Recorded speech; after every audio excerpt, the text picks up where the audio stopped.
You're listening to Underground History, a collaboration between Jefferson Public Radio and the Southern Oregon University Laboratory of Anthropology, or SULA.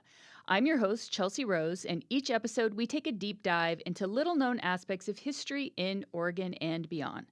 Today, I'm joined by Nate Pederson, co-author of Pseudoscience, an amusing history of crackpot ideas and why we love them. We've spoken a lot on the show about the threats posed by pseudoarchaeology, and so today we're going to zoom out a bit and explore some of the origin stories at the heart of these problematic narratives. Nate, the last time I saw you, I think it was after hours on Halloween night in the Deschutes History Museum in Bend many years ago, and I was thinking the other day, I wish we had a microscope or a microphone on us then. That would have been super fun to hear. I remember that being a really fun night.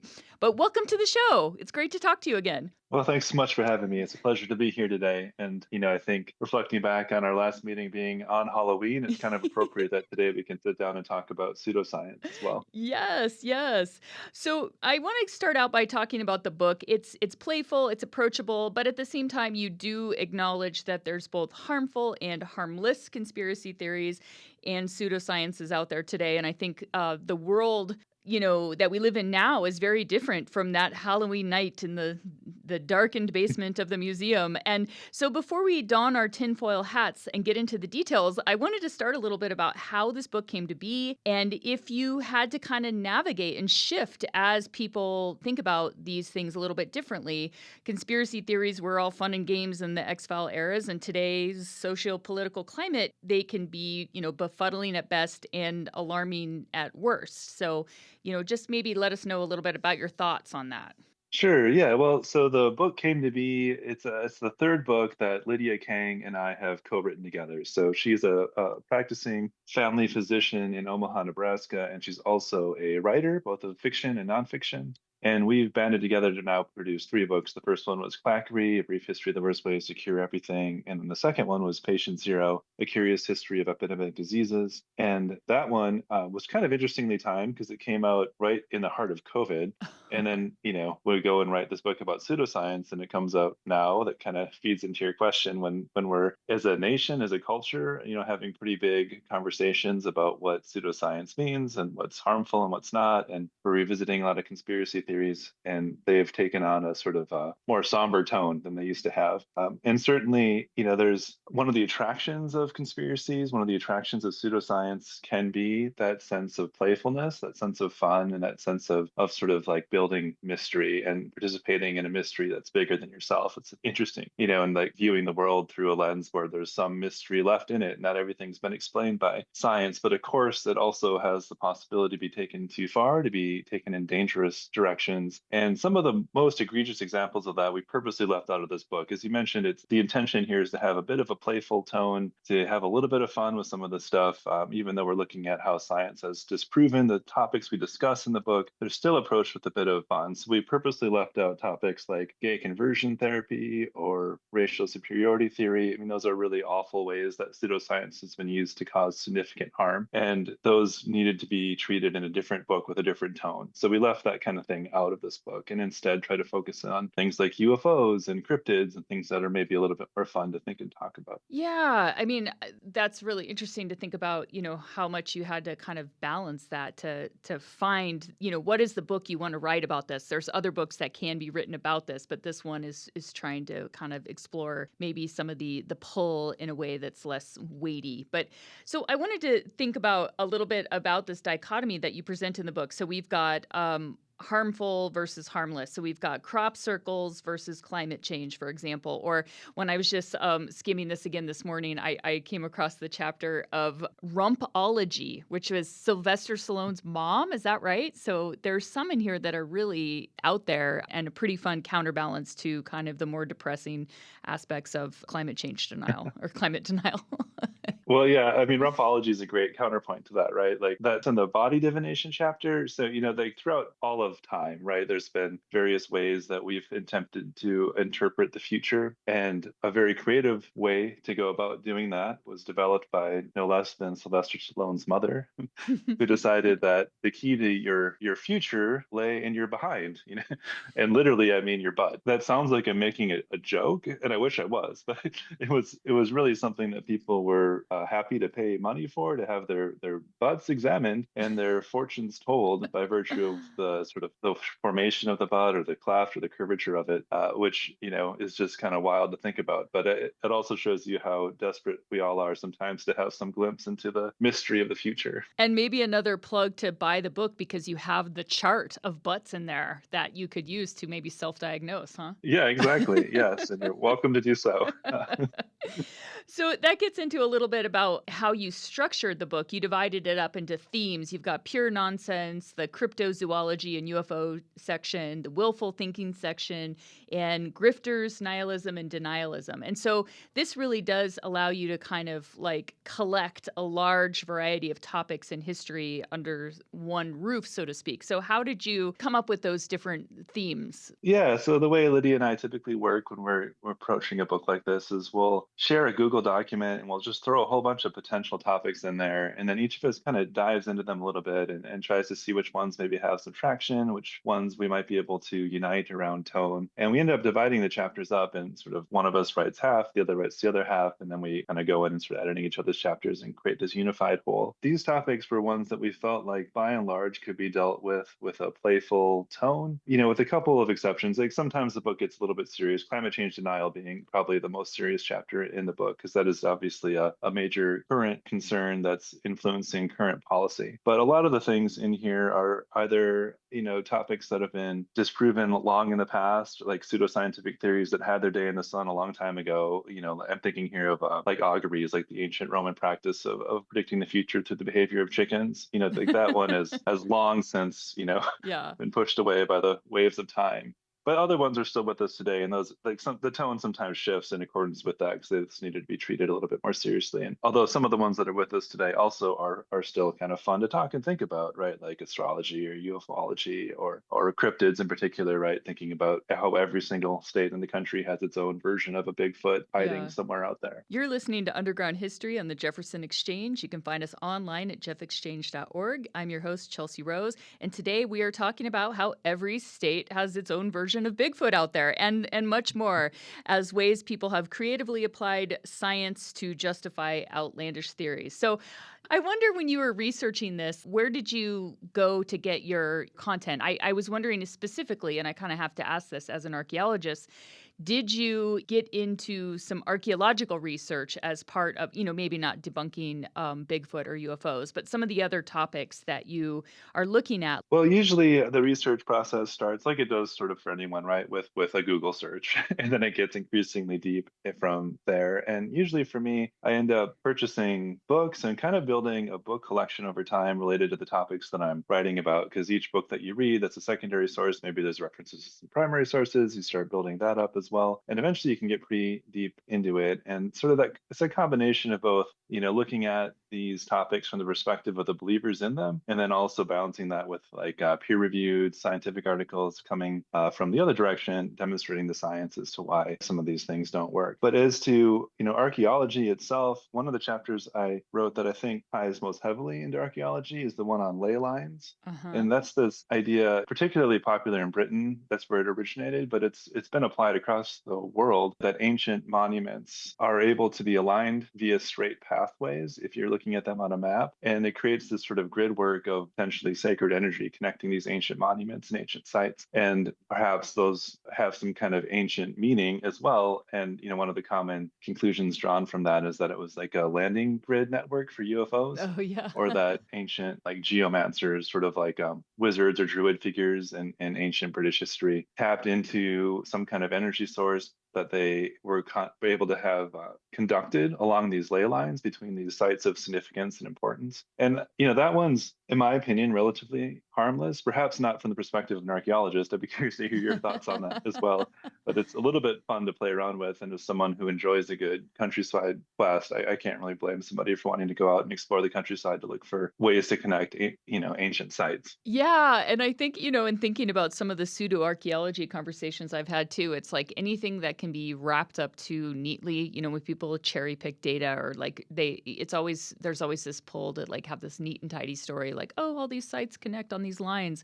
I think that that's always suspect when that happens. But it kind of gets me to my next question, which is like the intention versus just like what kind of things are believed either passively or as a way to kind of negotiate some of the things in the world around us versus the beliefs that are intentionally, pushed upon others as a way to exploit them. Like when you get into the con men chapter in there. So that's more like somebody I would assume probably most of the time knows that they're pushing false narratives, but they're monetizing it or commodifying those things. Right. Yeah, exactly. I mean, there's certainly bad actors. There's a section in the book that's entitled Grifters, Nihilism, and Denialism, and a lot of those bad actors are discussed in there. And though they also appear in other sections too.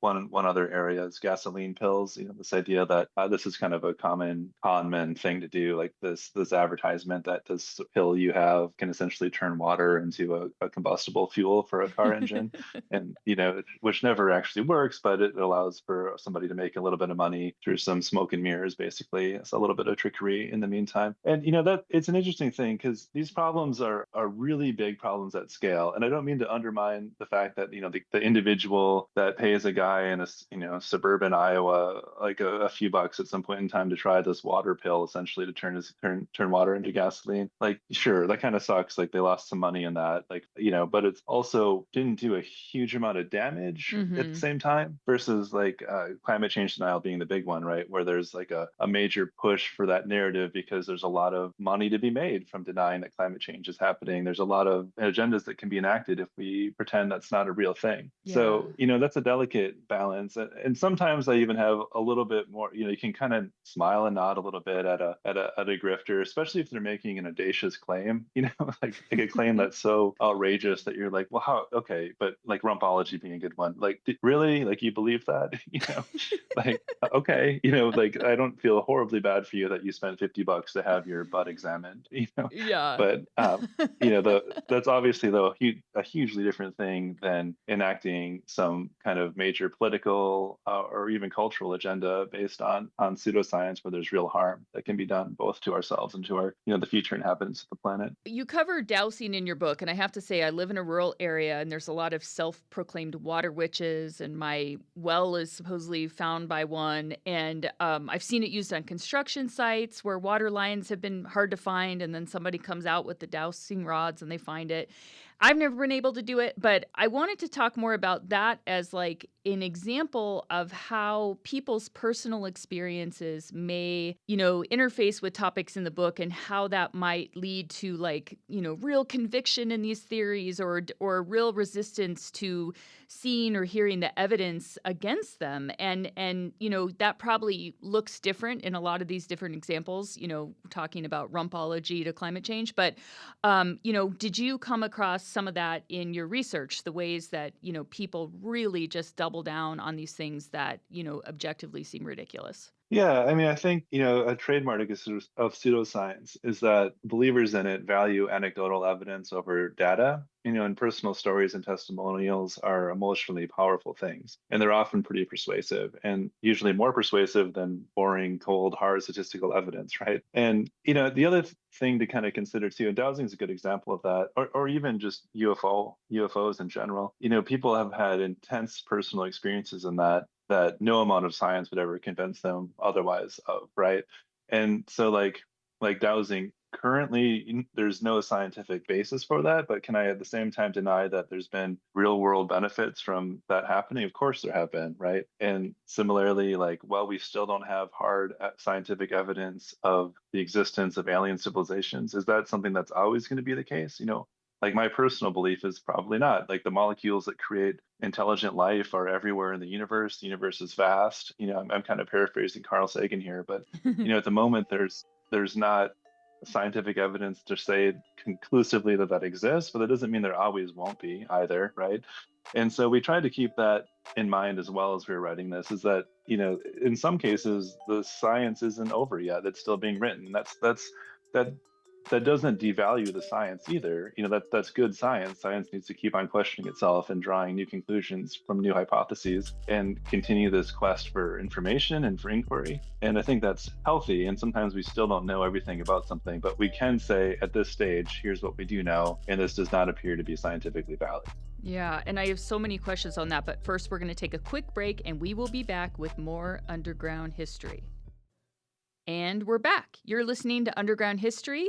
I'm Chelsea Rose, and we are talking pseudoscience. So, yeah, that really your what you were just talking about really stresses the science part of this. And I was thinking about, with dowsing, maybe it works sometimes, but what are they? The saying is like a clock is right twice a day, no matter what, or I can't Right. remember what that saying is, but so the real danger is when people cherry pick or they really, like you said, rely on anecdotal evidence instead of like the scientific method or things that can be proven, objectively over and over. And that's where a lot of this kind of falls.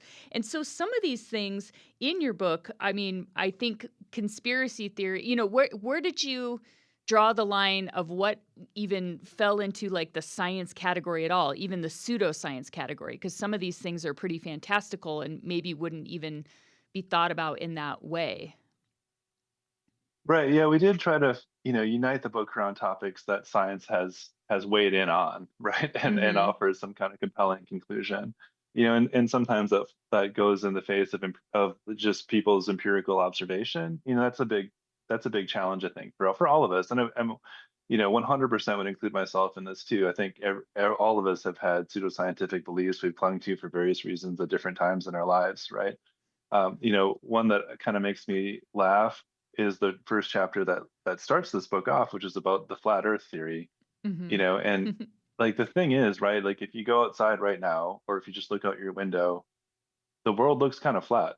You know, like it, like that's a hard one to argue with just based on what you're personally observing. Yeah. But the science is just so overwhelming that that's not the case. I mean, just in every possible way, science has taken that one down, right? And so, I think one thing that happens a bit with people that believe in pseudoscience is that there's a sometimes there's just absolutely no amount of convincing them otherwise unless they personally can have the experience of like using flat earth as example, personally having the experience of hopping in a rocket ship, flying above the earth's atmosphere and looking back down and saying, okay, yes, the photos that NASA released were accurate. Yeah. This is a round planet that we live on. And I think people oftentimes it's hard to get past what you personally see, especially if you're just kind of disinclined to trust institutions in general, right? Yeah. Yeah. Well, it's yeah. And speaking of scene, I want to talk. I want to jump a little bit to aliens and ghosts. But first, so let's start with aliens. So I think many in my generation, like me, were traumatized. There's a certain episode of Unsolved Mysteries where they talk about like losing time and being like frozen in your sleep, and I still am totally freaked out by aliens about that. Especially, there was another one about Fire in the Sky. I think that was a book that came out about loggers in the Pacific Northwest being abducted. But so there's a lot of stuff that has like a veneer, like that movie especially really presents itself as nonfiction. But when I was at the University of Oregon, I remember reading an article about how UFOs replaced fairy stories during, the Industrial Hmm. Revolution. And they were a way, instead of people having to kind of like grapple with the realities of the unknown surrounding nature, they're people trying to work out their fears and anxieties about, technology. And some of our, so that seems really interesting to me and something worth kind of pulling a thread on. But also, I think it's interesting that our modern aesthetics of this alien fascination really come out of the post-war, mid 20th century. So I was just curious if you could speak a little bit to that, like what happened in the 40s, late 40s, that made everybody just really get, drawn to this. Well, I think just start with the sort of the first half of that question. I think you've touched on an interesting element here too. Like I hadn't heard that before about the fairies UFO contrast, but I think the uniting thread there, which is interesting to me, is that it's people trying to make sense of the world around them when it seems kind of strange and overwhelming. And I think that's a common human experience, like part of like what you might call the human condition, right? Going back throughout all of history, and how we interpret the phenomena we see around us is heavily influenced by the culture that we grew up in and whatever cognitive biases we have or that we've developed. And I think it's interesting to think back to a time when the world was interpreted more through sort of through magic, frankly, right? And Hmm. that's the world that fairies can come out of, and then it shifts to a world that's interpreted largely through science, and that's a world where UFOs come out of. But kind of to tie that into the second half of your question, I think. of course, what you see happening in the 40s, 50s, and onward is this increased aviation, right? Like aviation becomes a commercially available thing for everybody eventually, and there's a lot more activity in the sky, both in terms of activity you can participate in and look out the window of your airplane and see something strange in the sky, but also in the sense of people on the ground looking up in the sky and starting to see things there that didn't used to see before. And then, of course, like the technology of aviation has, just continued to unfold and increase in significant proportions over time, especially over the last 50, 60 years. And so now you add to that drones and experimental weapons and experimental satellites and that kind of thing. And the night sky, which used to be pretty empty like 100 years ago, is now just full of things, right? Yeah. And so I think just these rapid and sudden advancements in technology, which create uncertainty for people, also lead to, these sometimes creative ways to solve that problem by coming up with answers to the question of what am I seeing out there that aren't always the right answer. But it's understandable, the sort of, but the world is complex and it's difficult to interpret at times. Yeah. And it's understandable to reach conclusions that aren't always backed up by science, but it's important to also then pause and take the time to revisit the assumptions or conclusions you've made, to recognize that none of us are always right anyway, right? And to review what else is out there, like to review other points of view.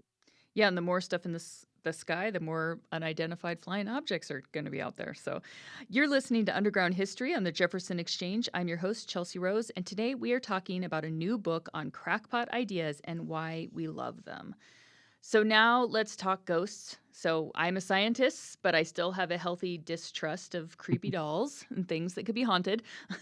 But I really think the history of spiritualism and the paranormal is really fascinating because there's a lot of different ways that people are drawn to this great beyond. Some folks want to commune with loved ones or gain wisdom from, beyond the veil, but others are looking for jump scares and all of these things. This whole spectrum of interest has been commodified and monetized.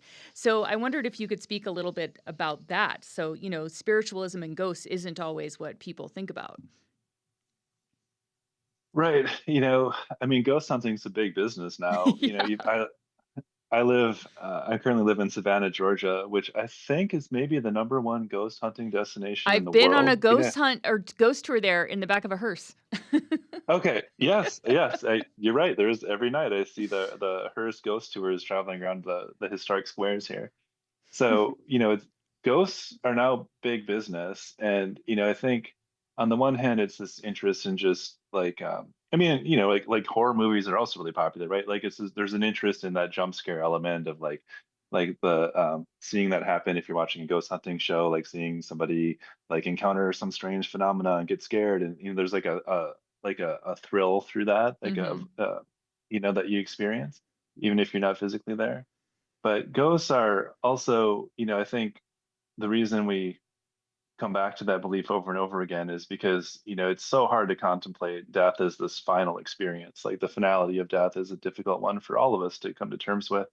And so we look for ways to maybe act like that's not always going to be the case, right? And a belief in ghosts allows us to do that. Going back to your comment on spiritualism, like that rose pretty strongly out of the ashes of the Civil War, the American Civil War, where you had, just an unspeakable number of people that were killed, relative to the population size of that time, and just a nation going through just an exponential amount of grief and looking for answers and looking for ways to reconnect with people that died. And I don't think it's not an accident that spiritualism flourishes in the post Civil War era, and then Mhm. continues with us today. And again, when you're getting into topics around the afterlife or the possibility of the continuation of existence in some form, it's one of those things that's really can be really deeply felt and personal for people, and they might feel really strongly about it. And of course, it even ties into deep convictions around religion and spirituality as well. So, Mhm. it's in the book we try to handle that gently and just offer what current science has to say on the matter, which is it's currently quite conclusive, but again, science changes over time, Yeah, and the way right? that people have brought science into that has also changed over time. Like the early spiritualists, they would try to like have the ectoplasm, like, and they had different ways that they tried to add this veneer of science. And now people have like the what is it, EMF, yeah, electromagnetic frequency readers, and like all these things that seem very scientific and tech. There's always that draw to legitimize these things with technology.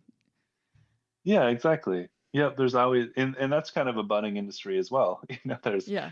There's always ways to make money from pseudoscience and yeah, certainly the interest in ghost hunting and exploring, an abandoned house late at night with an EMF device. Like there's people that will happily make you a device that may or may not produce the result it's supposed to. But at the same time, it's kind of like hunting for cryptids. It's like as long as no one's getting hurt, Hmm.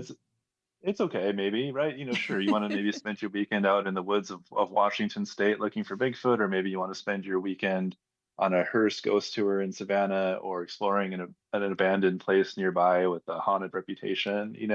Like those are both elements of thrill seeking, that we as humans we enjoy that experience anyway, right? And Yeah. as long as you're being safe and no one's getting harmed, it's and you're maybe checking your own belief system a little bit every now and then. I think it's relatively harmless. Yeah, and I think that's a great kind of note to wrap up on is like, what's your advice for people when they see these kind of conspiracy theories or pseudoscience out there and they're drawn to it because it can be fun? But what do you think should be people's North Star for trying to figure out if something is harmless or if there is, something in there that could cause harm? What red flag should people look for? Besides getting your That's a book is the first thing they should do. Oh, well, thank you. Yeah, I didn't even think of that one. So yeah, so of course the main thing to do is to go and buy pseudoscience at your local bookstore. But once you've done that, uh, I wish there was an easy answer to that. And the fact that there isn't is also the reason that pseudoscience has an opportunity to flourish. And all of us are guilty of creating our own little echo chambers. It's really easy to do right now with our social media accounts, with our the ways we can kind of guide our own online searches. But I think it's usually best to try to approach pseudoscience with some patience. The scientific method itself takes a while to play out, and that's a good thing. We should all like celebrate that because that's how we're able to come up with solutions to problems, basically, right? But it takes time for the scientific method to enact itself, to work itself through. And so while that's happening, it's important, I think, to kind of just do a little bit of a check on yourself and think to yourself, is my interest in this just kind of fun and harmless, or am I being influenced by something like a mistrust I might have of institutions or a cognitive bias that I might have? Am I valuing anecdotal evidence over data? Or really, am I just interested in this because it's fun? In which case, okay, like that's okay too. But I think we all just need to remember that the scientific method works for a reason, and it's led to these great, significant, and extraordinary advances in human civilization. But the reason it's been able to do that is because we've given it the time it needs for that process to play out, for that process to happen. So I think, it's okay to be uncertain. It's okay to not know the answer. It's okay to wait for the evidence to come in. And I think that's the takeaway I'd offer for people encountering pseudoscience today. And it's okay to be like Mulder and want to believe, right? That's also okay too. Most of the time. Most of the time, not always. Yes, yes. Good. Well, Right. thank you so much, Nate. That was awesome. This wraps up this round of Underground History on the Jefferson Exchange. I'm your host, Chelsea Rose. Our show producers are Natalie Golay and Charlie Zimmerman. You can find this episode and more wherever you get your podcasts. You can find Nate's book, Pseudoscience, Amusing History of Crackpot Ideas and Why We Love Them, at your local independent bookstore.